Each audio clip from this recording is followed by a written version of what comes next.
Dr. Hana Kim stared at the holographic display floating above her desk. The blue light made her tired eyes hurt, but she could not look away. Something was very wrong in the galaxy, and she was one of the first to notice it. The research station.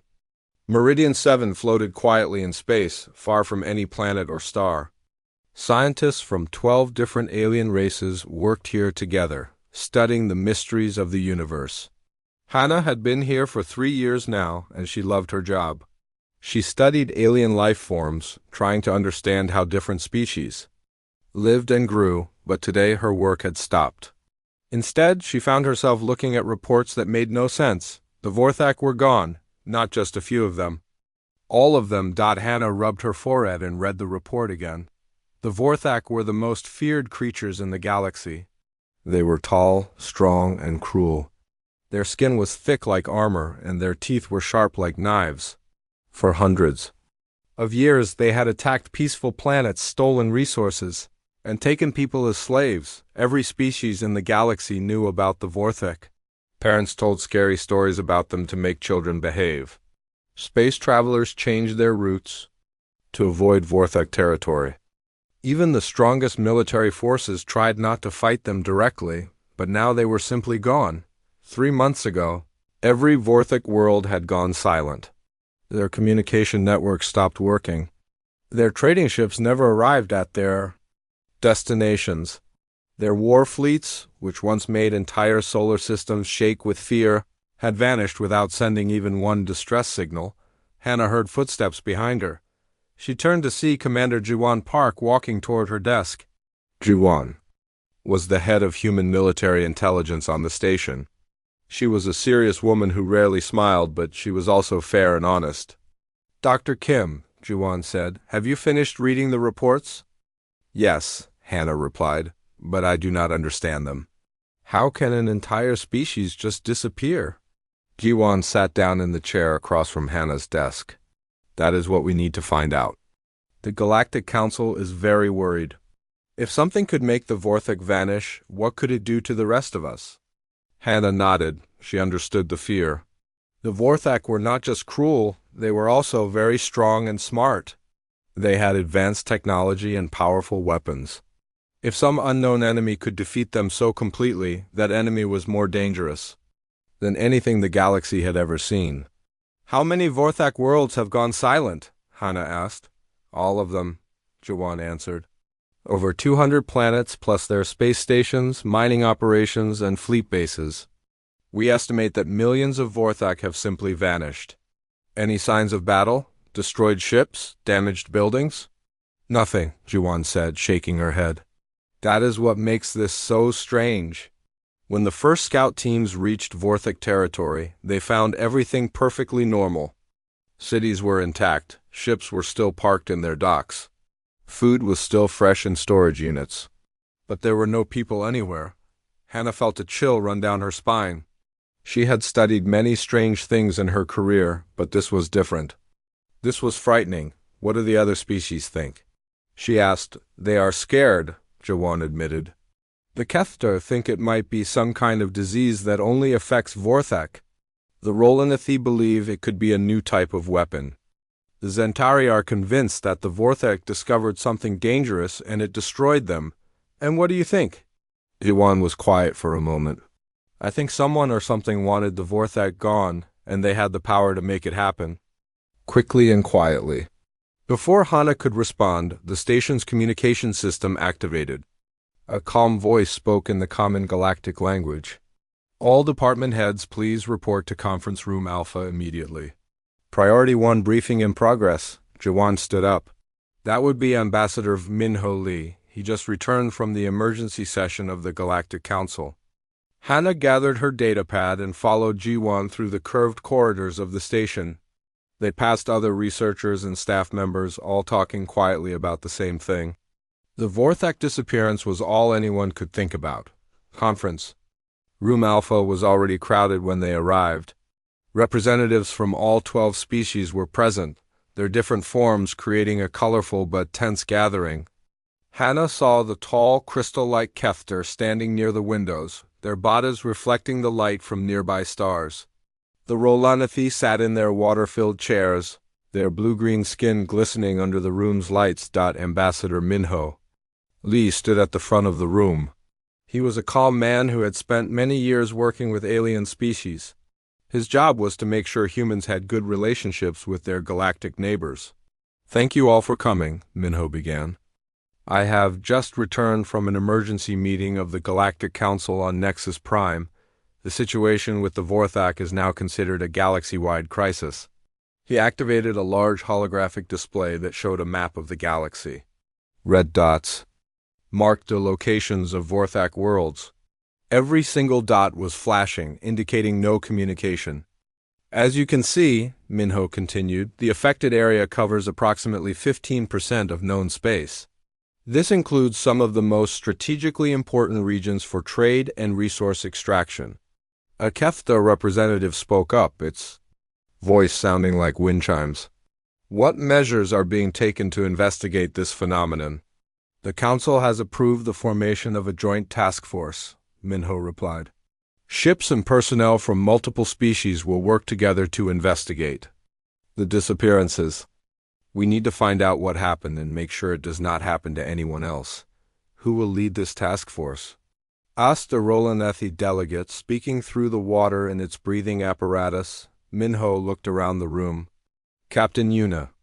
Choi will command the primary investigation vessel. Dr. Kim will serve as the chief science officer, and Commander Park will handle security and intelligence gathering." Hannah felt surprised. She had not expected to be chosen for such an important mission. She looked at Jiwan, who nodded approvingly. "When do we begin?" Jiwan asked. "Tomorrow," Minho answered. "The ship Harmony is being prepared as we speak. Your mission is simple but dangerous. Visit Vorthak worlds, gather evidence, and find out what happened to them. The future safety of all our species may depend on what you discover." As the meeting ended and the various delegates filed out of the room, Hannah remained behind with Huwan and Minho. "Are you ready for this, Dr. Kim?" Minho asked. Hannah thought about the question carefully. She was a scientist, not a soldier or explorer. But she was also curious, and this was the biggest mystery the galaxy had ever seen. "Yes," she said finally. "I am ready. But I have one question." "What is it?" "In all the reports about the Vorthak disappearances, has anyone found any evidence of what might have caused it? Even the smallest clue?" Minho and Jiwan exchanged a look that Hannah could not interpret. "There have been some unusual readings," Jiwan said slowly. "Strange energy signatures that do not match any known technology, but they are very faint, hard to detect." "What kind of energy signatures?" "We are not sure yet," Minho replied. "That is one of the things you will need to investigate." As Hannah left the conference room, she felt both excited and nervous. Tomorrow, she would begin the most important work of her life. She would travel to worlds where millions of beings had simply vanished, leaving behind only empty cities and unanswered questions. She did not know yet that the answers she would find would change everything. She thought she knew about humanity's place in the galaxy. Captain Yuna Choi stood on the bridge of the starship Harmony, watching the stars stretch into lines as they entered hyperspace. She had been a ship captain for 8 years, but this mission felt different from all the others. They were not going to explore new worlds or deliver supplies. They were going to investigate the disappearance of an entire species. The Harmony was not a large ship, but it was built for long journeys and dangerous missions. It carried the best equipment the Galactic Council could provide, including advanced sensors, protective shields, and emergency systems. Most importantly, it carried a mixed crew of different species, all working together to solve the galaxy's greatest mystery. Dr. Hana Kim sat at the science station, studying the navigation charts. Their first destination was Vorthak Prime, the homeworld of the disappeared aliens. It was the largest and most important planet in Vorthak space, where over 50 million of them had lived just 3 months ago. "How long until we reach Vorthak Prime?" Yuna asked. 18 hours, replied Lieutenant Taeyun Shin, the ship's navigator. He was young but very skilled at his job. Yuna nodded and walked over to where Hannah was working. "What can you tell me?" About their homeworld? Hannah looked up from her datapad. Vorthak Prime is a large planet with thick atmosphere and high gravity. The Vorthak built their cities underground to protect them from the harsh weather on the surface. Their main city, called Deep Reach, had over 30 million inhabitants. Any idea what we might find there? Based on the scout reports, everything should look normal, Hannah said. But that is what makes this so strange. How can 50 million beings just vanish without leaving any trace? Commander Jiwan Park joined their conversation. She had been reviewing security protocols and preparing for any possible dangers they might face. I have been thinking about that, Jiwan said. There are only a few ways to make so many people disappear so quickly. Disease, natural disaster, evacuation, or attack. The scout teams found no signs of disease or disaster, Hannah pointed out. And no signs of evacuation either, Yuna added. If the Vorthak had left their planet, we would have detected their ships. Which leaves attack, Jiwan concluded. But what kind of weapon could eliminate 50 million Vorthak without damaging their cities or leaving bodies behind? Before anyone could answer, the ship's communication system activated. A voice spoke in the melodic tones of the Kethter language, followed by automatic translation. Captain Choi, this is Science Officer Veltar. Please come to Laboratory 3. Immediately, I have discovered something important. The three humans made their way through the ship's corridors to the laboratory section. The Harmony carried 12 crew members from different species. Besides the humans, there were 3 Kethter, 2 Rolanethi, 1 Zentari, and 2 others from smaller species. Laboratory 3 was filled with crystalline equipment that the Kethter used for their advanced analysis work. Science Officer Veltar stood near a large display screen, her crystal body glowing with excitement. The Kethter were beings made of living crystal who could process information much faster than most other species. What have you found? Yuna asked. I have been analyzing the final communications from Vorthak territory, Veltar said. Her voice had a musical quality that made even serious topics sound beautiful. Most of the messages are routine reports about mining operations and military movements. But in the last week before the disappearances, the content changes dramatically. She activated the display screen, showing translated text from Vorthak communications. Look at this message from Day 7 before the silence, Veltar continued. A Vorthak commander reports unusual sensor readings near their outer defense stations. He describes them as shadows that appear and disappear without explanation. Hannah read the message carefully. Shadows? What kind of shadows? The translation is not perfect, but the Vorthak word they used means something like dark shapes that cannot be touched or understood. Veltar brought up another message. Day 5 before silence. Multiple Vorthak outposts report equipment malfunctions and sensor failures. They also mentioned seeing things that should not be there. What kind of things? Jiwan asked. The messages are not clear. The Vorthak were not good at describing things they did not understand.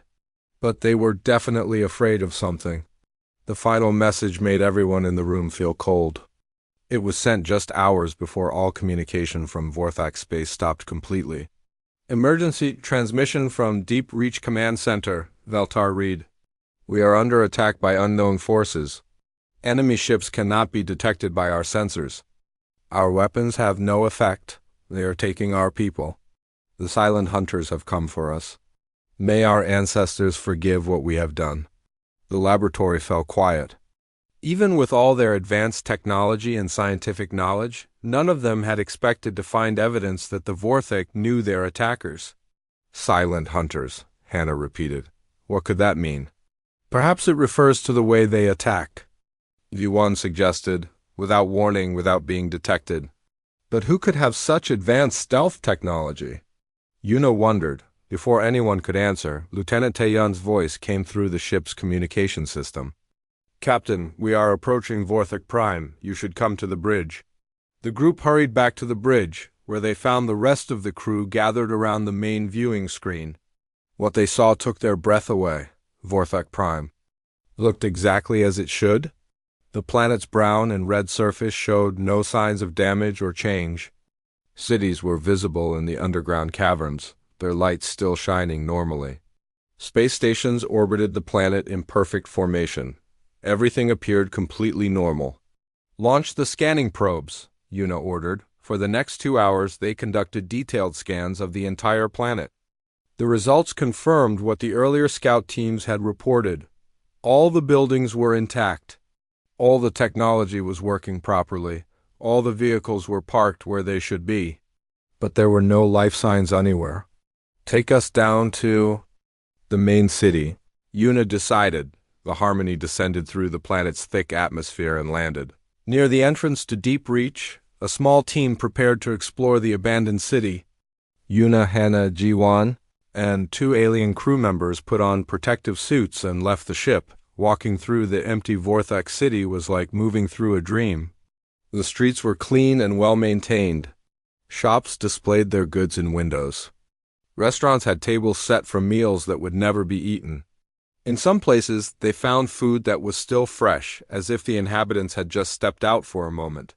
"This is impossible," Hana said, examining a market stall full of fresh fruit. "This food should have rotted months ago." Jiwan checked her instruments. "The environmental systems are still working perfectly. Temperature, humidity, air circulation, everything is exactly as it should be." They entered what appeared to be a residential area. The Vorthak homes were built for their large size and need for strong structures. Inside the houses, they found personal belongings, family pictures, and signs of normal daily life. But no people. "Look at this," Hannah called from a kitchen area. She pointed to a table where a meal had been partially prepared. Vegetables were cut and ready for cooking. A pot of water sat on the stove, still warm. It is as if they were stopped. In the middle of their normal activities, Yuna observed that they continued exploring for several hours, documenting everything they found. In homes, offices, factories, and public spaces, the story was always the same. Normal life interrupted suddenly. With no signs of struggle or panic as they returned to the ship, Hannah noticed something strange with her scientific instruments. "Captain, I am detecting unusual energy readings." "What kind of readings?" "I am not sure. The signature is very faint, but it does not match any known technology in our databases." Jiwan examined her own sensors. "I am picking up the same readings. They seem to be concentrated in areas where we found the most signs of interrupted activity." Back on the ship, the entire crew worked together to analyze what they had discovered. The energy signatures were definitely present, but they were unlike anything any of them had seen before. Could these energy patterns be connected to what happened to the Vorthak? Yuna asked. "It is possible," Hannah replied. "But we need more data. We should visit other Vorthak worlds to see if we find the same patterns." Over the next week, they visited 5 more abandoned Vorthak planets. Each one told the same story. Perfect preservation of normal life, complete absence of inhabitants, and the same mysterious energy signatures. But as they gathered more evidence, Hannah began to notice something that troubled her. The energy patterns were not completely unknown. Buried deep in their analysis, she found similarities to human quantum technology. She decided not to share this discovery yet. Not until she was absolutely certain what it meant. As the Harmony traveled toward their next destination, none of the crew knew they were about to uncover a truth that would shake the foundations of galactic civilization. Analyst Do-young Nam sat alone in his office on Earth, surrounded by screens showing data from across the galaxy. It was 3 in the morning, but he could not sleep. Something about the Vorthak disappearances bothered him, and he could not figure out what it was. Do-young worked for Earth's Department of Galactic Affairs, analyzing patterns in alien behavior and activities. His job was to look for connections that others might miss. He was very good at finding hidden relationships in large amounts of information. For 2 weeks, he had been studying every report about the vanished Vorthak. He read communication logs, trade records, military reports, and diplomatic files. The official investigation team was doing good work, but they were focusing on the physical evidence. Do-young was looking at something different. He was looking At History, on his main screen, he displayed a map of all the disappeared Vorthak settlements. Over 200 worlds marked in red. Each red dot represented millions of missing aliens and years of civilization that had simply vanished, but Do-Yun was not looking at where the Vorthak had disappeared from. He was looking at where they had been before they disappeared. He pulled up another database, this one containing records of Vorthak attacks on other species over the past 10 years. The Vorthak had been very busy during that time. They had raided trading ships, attacked peaceful colonies, and enslaved entire populations. As Do-Yun compared the two sets of data, his heart began to beat faster. He saw a pattern that made his hands shake. Every single Vorthak group that had disappeared had one thing in common. They had all attacked human settlements within the past 5 years, not just some of them. All of them. Do-Yun checked his data 3 times to make sure he was not making a mistake. The pattern was perfect. Every disappeared Vorthak colony, every vanished fleet, every silent outpost had participated in raids against human worlds or ships. Even more interesting, the Vorthak groups that had not attacked humans were still there. They were still sending communications, still trading with other species, still living their normal lives. Do-Yun reached for his communication device with trembling fingers. This discovery was too important to keep to himself. Meanwhile, aboard the Harmony, Dr. Hannah Kim was having her own moment of terrible understanding. She sat in her private quarters staring at the analysis results on her personal computer. The energy signatures they had found on the abandoned Vorthak worlds were definitely similar to human quantum technology, but not just any human technology. They matched the experimental stealth systems that Earth's military had been developing. In secret laboratories, Hannah had learned about these projects during her advanced physics training. The technology used quantum field manipulation to make objects nearly invisible to most types of sensors.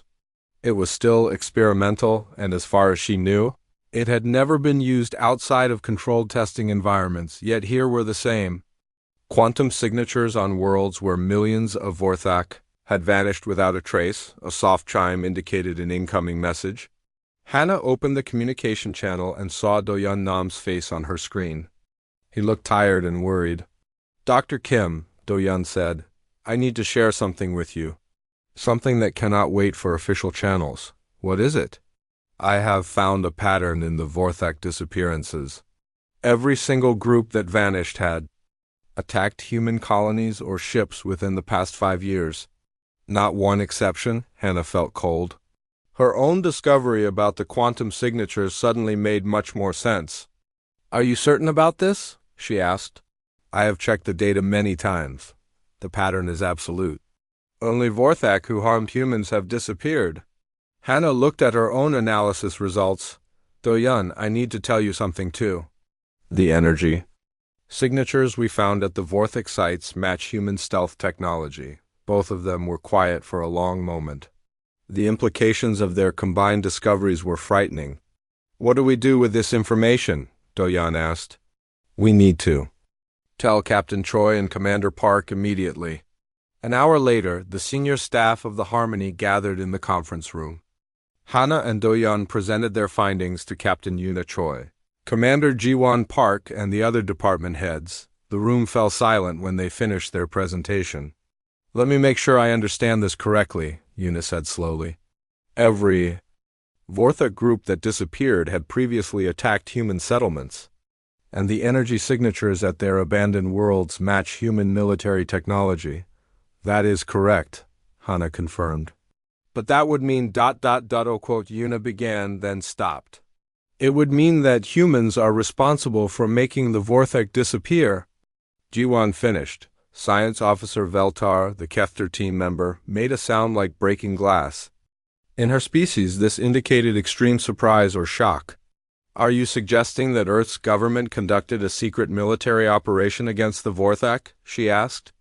"We are not suggesting anything," Hannah replied carefully. "We are simply reporting what the data shows." But privately, that was exactly what she was thinking. Someone with access to advanced human technology had systematically eliminated every Vorthak group that had committed crimes against humanity. Engineer Hyunwoo Park, who had been quiet during the meeting, finally spoke up. If this is true, it raises serious questions about Earth's intentions in the galaxy. And about their capabilities, added Dr. Sun Ho Kang.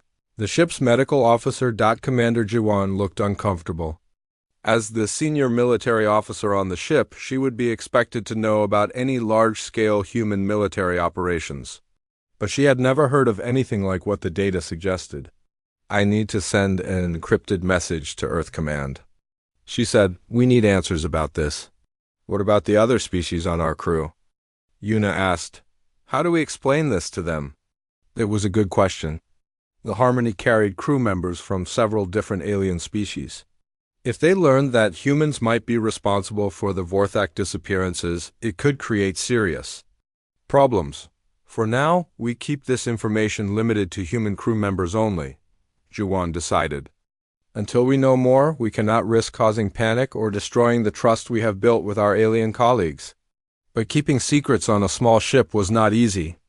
Over the next few days, the non-human crew members began to notice that their human colleagues were acting strangely. They held private meetings, spoke in whispers, and seemed worried about something. Science officer Veltar was the first to directly confront the humans about their behavior. Captain Choi, she said during a routine briefing, my species has very sensitive perception abilities. I can detect changes in emotional states and stress levels. The human crew members are exhibiting signs of extreme anxiety and guilt. What? Are you hiding from us? Yuna tried to avoid the question. We are all under stress because of this mission. No, Nofel replied firmly. This is different. You have discovered something that frightens you, and it involves your own species. The confrontation happened at the worst possible time. They were approaching another abandoned Vorthak world, and the crew needed to work together to conduct their investigation. But the growing suspicion and mistrust were making cooperation difficult. That evening, Hannah received another message from Earth. This time it was not from Doyun. It was from someone much more important and much more dangerous, General Kyun. Song appeared on her private communication screen. He was the head of Earth's Special Operations Command, one of the most powerful military leaders in human space. Dr. Kim, General Song said, I understand you have been asking questions about quantum energy signatures. Yes, sir. As part of our investigation into the Vorthak disappearances, I need you to stop that line of investigation immediately. Hannah felt her heart race. Sir, I do not understand. We are trying to solve a galaxy-wide mystery. Some mysteries are better left unsolved, General Song replied. You and your crew have done excellent work, but you are moving into areas that involve galactic security. Are you ordering me to ignore evidence? General Song was quiet for a moment. When he spoke again, his voice was softer but more serious. Dr. Kim, I am telling you that some things are more complicated than they appear. The safety of humanity and our allies depends on careful handling of sensitive information. Can I trust you to be careful? After the communication ended, Hannah sat in her quarters feeling more confused than ever. General Song had not denied human involvement in the Vorthak disappearances. In fact, his warnings seemed to confirm it. But if humans were responsible, why were they keeping it secret? And more importantly, what exactly had they done to make millions of Vorthak vanish without a trace? The next morning brought news that changed everything. Long-range sensors detected several alien warships approaching their position. The ships belonged to the Zentari, one of the most militarily powerful species in the galaxy. Captain Yuna received a direct communication from the Zentari fleet commander. Human vessel Harmony, you will submit to immediate boarding and inspection. By order of the Galactic Security Council, you are suspected of carrying classified information related to illegal military activities. As alarm bells began ringing throughout the ship, Yuna realized that their secret investigation had been discovered. Other species were no longer willing to trust humans to investigate the Vorthak disappearances. The time for keeping secrets was over. Captain Yuna Choi stood on the bridge of the Harmony, watching 3 Zentari warships approach their position. Each ship was twice the size of the Harmony and carried enough weapons to destroy a small moon. The Zentari were known throughout the galaxy as honorable warriors, but they were also ruthless when they believed justice was at stake. "Captain," Lieutenant Tayun said from his position at the communication station, "the Zentari commander is demanding permission to board our ship immediately." Yuna looked at Commander Jiwon Park, who stood beside her with a grim expression. Both women knew that refusing the Zentari request would be seen as an act of war, but allowing them to board would expose the secrets they had discovered about human involvement in the Vorthic disappearances. "Open a channel," Yuna ordered. The main screen displayed the image of Commander Vorthak, the Zentari fleet leader. His reptilian features showed the stern dignity typical of his species. The Zentari valued honor above all else, and they had little patience for deception. "Human Captain," Vorthak said in his deep voice, "the Galactic Security Council has received reports that your species may be connected to the Vorthic disappearances. You will submit to inspection of your ship and crew." "Commander Vorthak," Yuna replied carefully, "we are conducting an official investigation authorized by the Galactic Council. We have found no evidence of human wrongdoing." "That is precisely why we must examine your findings ourselves," Vorthak responded. "Recent intelligence suggests that humans possess advanced military technology that was not declared to the galactic community." Before Yuna could respond, her communication officer received an urgent message from Earth. General Kyun Song appeared on a secondary screen, visible only to the human crew members. "Captain Choi," General Song said quietly, "do not allow the Zentari to board your ship. I'm sending you classified information that will explain everything." "Sir, I do not think we have a choice," Yuna whispered back. "You always have a choice, Captain. Trust me." The general's transmission ended, and immediately afterward, a large data package arrived in the ship's secure computer systems. As Yuna watched, classified files began opening on her personal command screen. What she read made her hands shake. Operation Silent Fury, authorized 3 years ago after the devastating attack on New Sol Colony, where 100,000 human civilians had been killed or enslaved by Vorthak raiders. The operation was unlike anything in galactic history. Using revolutionary quantum displacement technology, specially trained human teams had systematically located every Vorthak group responsible for attacks on human settlements, but they had not killed them. Instead, they had used experimental temporal displacement weapons to phase shift entire Vorthak populations into a pocket dimension, where time moved so slowly that millions of years would pass before the aliens experienced even a single moment of consciousness. Yuna read through mission reports detailing surgical strikes on over 200 Vorthak worlds. Each operation had been planned with perfect precision. Human stealth ships, invisible to all known sensor types, had approached Vorthak settlements undetected. The displacement weapons created quantum bubbles around entire cities and populations, removing them from normal spacetime without causing any physical damage to buildings or technology. To outside observers, it appeared as if the people had simply vanished. Dr. Hana Kim, who had been reading the classified files at her science station, looked up with horror in her eyes. "Captain," she said softly, "according to these reports, the Vorthak are not dead.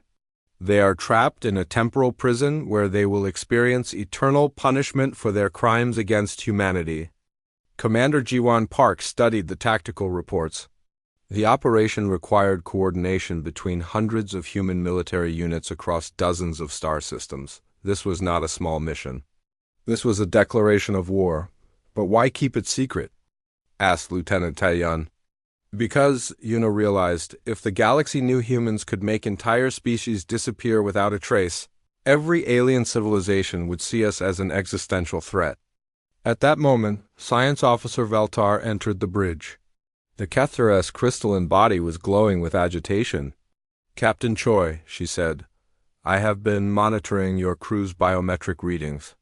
Your stress levels indicate you have received shocking information. Combined with the presence of Zentari warships, I can only conclude that you have discovered evidence of human involvement in the Vorthic disappearances." Yuna looked at her alien colleague and friend. Veltar had worked alongside humans for 3 years. She had always trusted them completely. Veltar, Yuna said slowly, what would you do if you learned that your best friends were capable of making entire civilizations vanish? I would want to understand why they felt such action was necessary, Veltar replied. The Kefter believed that even the most terrible actions can be justified under certain circumstances.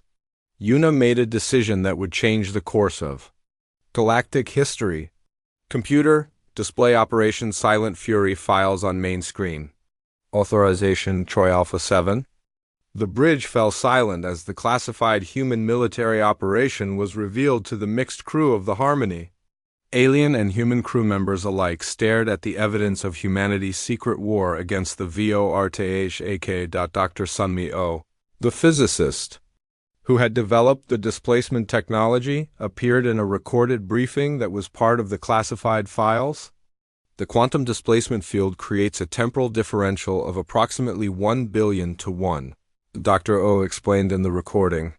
Subjects within the field experience time at an infinitesimally slow rate compared to normal spacetime. From their perspective, they are frozen in a single moment. From our perspective, they have been removed from the universe. This is incredible, whispered engineer Hyunwoo Park. We have technology that can imprison entire populations in time itself. Science Officer Veltar processed the information with the rapid calculation abilities of her species. According to these specifications, she said, the displaced Vorthok will remain conscious but unable to move or act for billions of years.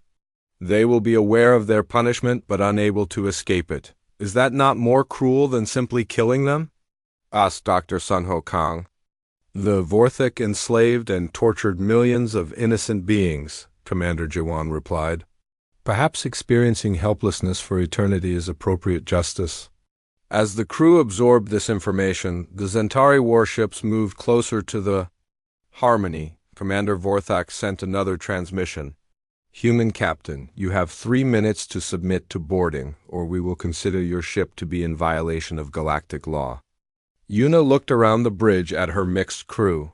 Humans and aliens working together, just as the galaxy was supposed to function. But now that cooperation was threatened by the revelation of humanity's hidden power. Veltar, she said to the Kefter officer, in your opinion, does this information change anything about our mission? Veltar considered the question carefully. Captain, my species has always believed that actions should be judged by their results, not by their methods. The Vorthak were a plague upon the galaxy. If humans found a way to stop that plague without starting a galactic war, perhaps that was wisdom rather than cruelty. But what about the other species? Yuna asked. How will they react when they learn what we are capable of? That, Veltar replied, depends entirely on what humans choose to do with this capability in the future. Yuna opened a communication channel to the Zentari fleet. Commander Vorthak, I am prepared to share with you complete information about the Vorthak disappearances. But I request that you hear the full story before making any judgments about human actions. Very well, Captain. But know that if your species has committed crimes against galactic law, the Zentari will demand justice. As the first Zentari shuttle approached the Harmony, Yuna realized that the next few hours would determine whether humanity would be accepted as the galaxy's protector or feared as its greatest threat. The secret war was over. Now the real battle would begin. Commander Vorthak stood in the conference room of the Harmony, his tall reptilian form towering over the seated humans and aliens. For 2 hours, he had listened to the complete story of Operation Silent Fury. His expression had not changed. But Captain Yuna could see the calculations happening behind his dark eyes. Let me understand this correctly, Vorthak said in his measured voice. 3 years ago, after the Vorthak destroyed New Sol Colony, your species developed technology that can remove entire populations from normal space and time.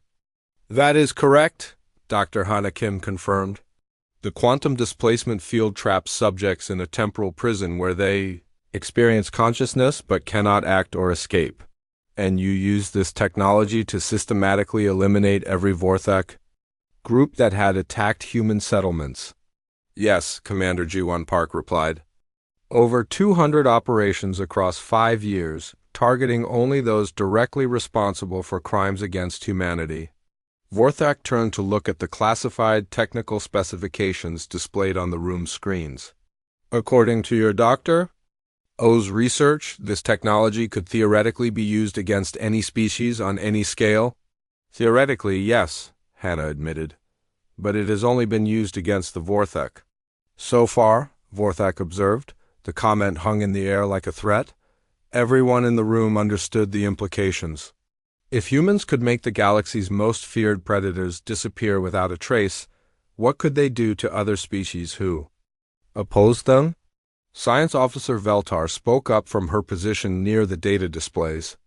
Commander Vorthak, I have been analyzing the tactical reports of these operations. The precision required to target only guilty parties while leaving innocent. Vorthak unharmed suggests remarkable restraint. Restraint? Vorthak questioned. Or simply careful planning for a larger strategy? Before anyone could respond, the ship's communication system activated. Ambassador Minho Lee appeared on the main screen, broadcasting from the emergency session of the Galactic Council on Nexus Prime. Captain Choi, Minho said, his face showing the strain of intense negotiations. I need you to return to Council space immediately. Word of Operation Silent Fury has reached the other species. Some are calling for immediate military action against Earth. What is the current situation? Yuna asked. Panic, Minho replied honestly. The Rolanathi have withdrawn their ambassadors from all human worlds. The Kethter are demanding full disclosure of all human military capabilities. 3 minor species have formally requested protection from the Zentari Empire, claiming they fear human retaliation for past conflicts. Vorthak stepped forward so he was visible on the communication screen. Ambassador Lee, I am Commander Vorthak of the Zentari Defense Fleet. I am currently aboard your vessel examining evidence of these human operations. Commander, Minho acknowledged, what is your assessment? The humans possess technology that makes them the most dangerous species. In known space, Vorthak stated bluntly. The question now is whether they will use this power wisely or become the very threat they claim to have eliminated. On the bridge of the Harmony, Lieutenant Taeyun Shin was monitoring communications from across the galaxy. What he heard made him increasingly worried. Multiple species were recalling their ships from human space. Trade agreements were being suspended. Some alien governments were even discussing the possibility of a preemptive strike against Earth before humans could use their displacement technology against other civilizations. Captain, Taeyun reported when the senior staff returned to the bridge, I am detecting significant military movements throughout the galaxy. At least 6 species are mobilizing their fleets. Are they moving toward Earth? Jawan asked. No, but they are taking defensive positions around their homeworlds. Everyone is afraid that humans might target them next. Dr. Hannah Kim studied the galactic situation display with growing concern. This is exactly what Operation Silent Fury was designed to prevent, a galaxy-wide war. But now we might have one anyway, Yuna observed, with humans as the primary target instead of the Vorthak. Engineer Yunwoo Park, who had been working on technical analysis, made an important discovery. Captain, he said, I have been studying the displacement technology specifications. There is something Dr. O's reports do not mention. What is? The quantum displacement fields are not permanent. According to my calculations, they will begin to decay in approximately 50 years. When that happens, the Vorthak will return to normal spacetime. The room fell silent. This changed everything. You mean the Vorthak are not gone forever? Veltar asked. No, Yunwoo confirmed. They are imprisoned, but the prison has a time limit.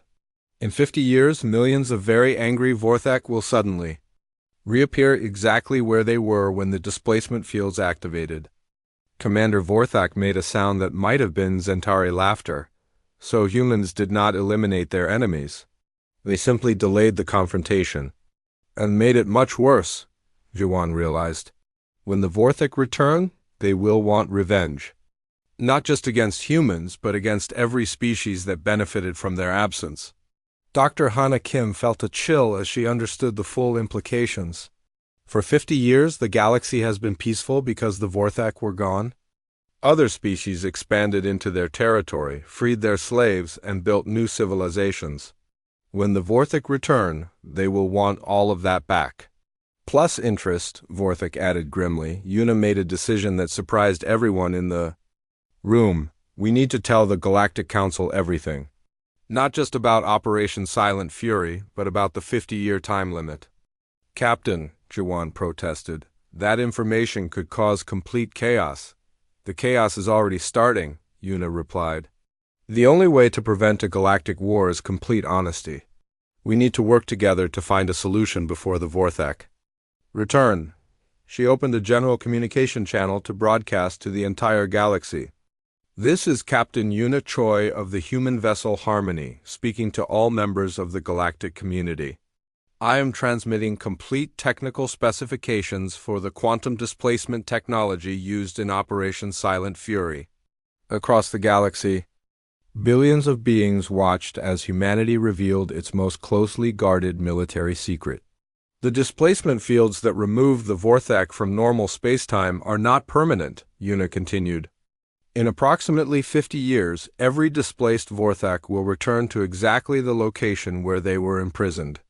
When that happens, they will remember everything and will seek revenge against everyone who benefited from their absence. The reaction was immediate and intense. Some species praised humanity for its honesty. Others accused them of creating a delayed catastrophe that would destroy galactic civilization, but Commander Vorthak had a different perspective. Captain Choi, he said, you have just made the most strategically important decision in galactic history. By revealing the time limit, you have forced every species to work together to find a solution. What kind of solution? Veltar asked. That, Vorthak replied, is what we must determine in the next 50 years. Whether we prepare for war, find a way to make the displacement permanent, or discover some other alternative. As news of the 50-year deadline spread throughout the galaxy, something unexpected began to happen. Instead of preparing for individual defense, species started forming alliance groups to address the coming crisis together. Ambassador Minho sent a final message from the Galactic Council. Captain, your broadcast has changed everything. The Council has voted to establish a joint research committee to study the Vorthak situation.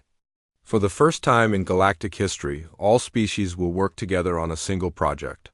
Dr. Hannah Kim smiled as she realized what had happened. We accidentally created exactly what the galaxy needed, a reason for everyone to cooperate. But will 50 years be enough time? Lieutenant Taeyun wondered. It will have to be, Una replied. Because the alternative is the return of the galaxy's greatest nightmare, and this time they will be angrier than ever. 1 year after the revelation of Operation Silent Fury, Captain Una Choi stood before the Grand Assembly of the Galactic Council. Representatives from over 40 species filled the massive chamber on Nexus Prime, their diverse forms creating a rainbow of colors and shapes under the chamber's bright lights. Today was the day that would determine humanity's future in the galaxy. Honored delegates, Una began, her voice carrying clearly through the translation systems. 1 year ago, my species revealed that we possess technology capable of removing entire populations from normal spacetime. Today I stand before you to propose how we can use this knowledge to build a better future for all our civilizations. In the year since the disclosure, the galaxy had changed dramatically. The initial fear and suspicion had gradually given way to practical cooperation. As species realized they faced a common problem. The Vorthak would return in 49 years, and no single civilization could handle that threat alone. Dr. Hana Kim sat in the scientific advisory section, surrounded by researchers from dozens of species. Together, they had formed the Joint Temporal Research Committee, the largest cooperative scientific project in galactic history. Their mission was to find alternatives to the coming Vorthak crisis. We have made significant progress, Hana reported to the assembly. Our combined research has identified 3 possible solutions to the Vorthak situation. The first option appeared on the chamber's massive display screens. It showed technical diagrams for improved displacement technology. Option 1, Hannah continued, is to make the displacement fields permanent. By combining human quantum technology with Kepler crystalline matrix systems and Zentari temporal stabilizers, we can create imprisonment that will last forever. Commander Vorthak, now serving as military advisor to the Joint Committee, stood to address the assembly. Option 2 is preparation for their return, he said in his deep voice. We use the remaining 49 years to build the strongest defense alliance in galactic history. When the Vorthak return, we will be ready for them. Ambassador Minho Lee presented the third option, which had emerged from diplomatic discussions between species that had been enslaved by the Vorthak. Option 3 is rehabilitation, he explained. We develop technology to modify the displacement field so that the Vorthak experience accelerated time rather than frozen time. In their prison dimension, they could live through thousands of years of simulated experiences designed to change their aggressive nature. The assembly fell quiet as delegates considered the three choices. Each option had supporters and critics among the various species. Science Officer Veltar, now serving as the Kepler representative to the research committee, rose to speak. My species has studied all three options extensively, she said, her crystalline body reflecting the chamber's lights. We believe option 3 offers the greatest hope for long-term galactic peace. Permanent imprisonment or military preparation only delay the problem. True rehabilitation could transform the Vorthak from predators into productive members of galactic society. But not everyone agreed. The delegate from the Rolani species, whose blue-green form was visible in the aquatic section of the chamber, spoke through her translation device. The Rolanethi cannot support rehabilitation, she declared. The Vorthak destroyed 3 of our colony worlds and enslaved millions of our people. They chose to be predators. They should face the consequences of those choices. Similar debates had been happening throughout the galaxy for months. Species that had suffered under Vorthak attacks generally favored permanent imprisonment or military preparation. Species that had been less affected were more willing to consider rehabilitation. General Kyun Song, attending the assembly as Earth's military representative, stood to address a concern that many delegates shared. Some of you have asked whether humanity can be trusted with displacement technology, he said bluntly. You wonder if we will use it against other species in the future. He activated a new display showing detailed technical specifications. To address these concerns, Earth's government has made a decision that our military commanders strongly opposed, General Song continued. We are sharing the complete technical specifications for displacement technology with all member species of the Galactic Council. The announcement created immediate excitement and concern throughout the chamber. Several delegates began speaking at once. Furthermore, General Song added, we are proposing the creation of a joint temporal security force, commanded by representatives from multiple species, with the authority to use displacement technology only against civilizations that commit genocide or mass enslavement.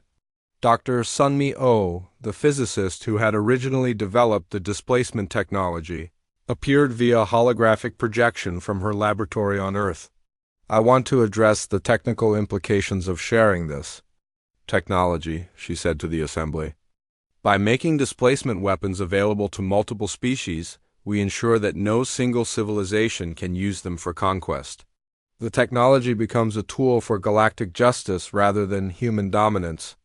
Lieutenant Tae-Yun Shin, now promoted to commander and serving as humanities liaison to the Joint Committee, presented the final element of Earth's proposal.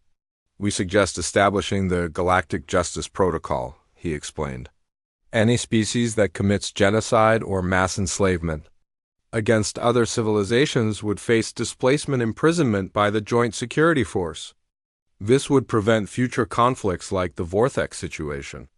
The debate continued for 3 days. Species argued about the ethics of temporal imprisonment, the risks of sharing advanced technology, and the definition of crimes worthy of displacement. Engineer Hyunwoo Park, working with alien colleagues in the technical support section, made a discovery that influenced the final decision. Delegates, he announced on the third day. Our analysis teams have found something important in the displacement field data. He displayed quantum readings from the Vorthak prison dimensions. The displaced Vorthak are not completely isolated, Yunwu explained. They exist in a state of quantum consciousness that allows limited perception of normal spacetime. They can observe what is happening in the galaxy, but they cannot interact with it. What does this mean? Asked the Zentari representative. It means they are learning, Dr. Hannah Kim realized. For the past 4 years, the Vorthak have been watching the galaxy become peaceful and cooperative. They have seen species working together instead of fighting. They have observed the benefits of cooperation over conquest. This revelation changed the debate completely. If the Vorthak had been observing galactic cooperation for years, there was a possibility they might return with changed attitudes. Commander, Vorthak made the final speech that convinced the assembly. Perhaps, he said, the displacement prison has already begun the rehabilitation process. The Vorthak have spent 4 years watching a galaxy that prospers through cooperation instead of conquest. When they return in 46 years, they may choose to join this new galactic community rather than fight it. And if they do not, asked the delegate, then the Joint Temporal Security Force will be ready to displace them again, Vorthak replied. But this time, every species in the galaxy will participate in the decision. The final vote was close, but the Assembly approved the establishment of the Joint Temporal Security Force and the Galactic Justice Protocol. Displacement technology would be shared among all Council species, but could only be used with majority approval from the Assembly.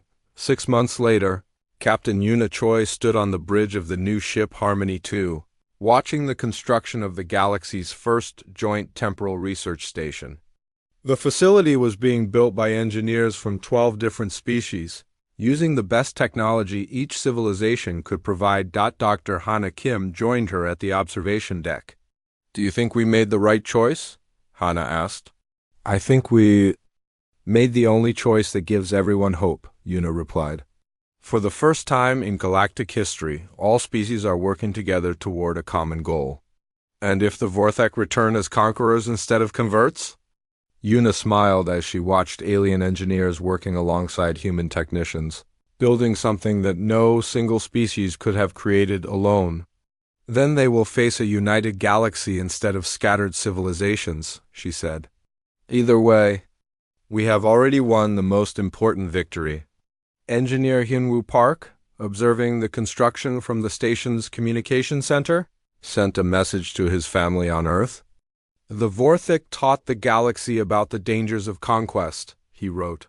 Humanity taught the galaxy about the power of justice. Together, we are learning about the strength of cooperation. Whatever happens when our enemies return, we will face it together. 45 years remained until the Vorthak displacement fields would decay. But for the first time since the crisis began, the galaxy felt ready for whatever that day would bring. The age of silent fury was ending, the age of united purpose had begun,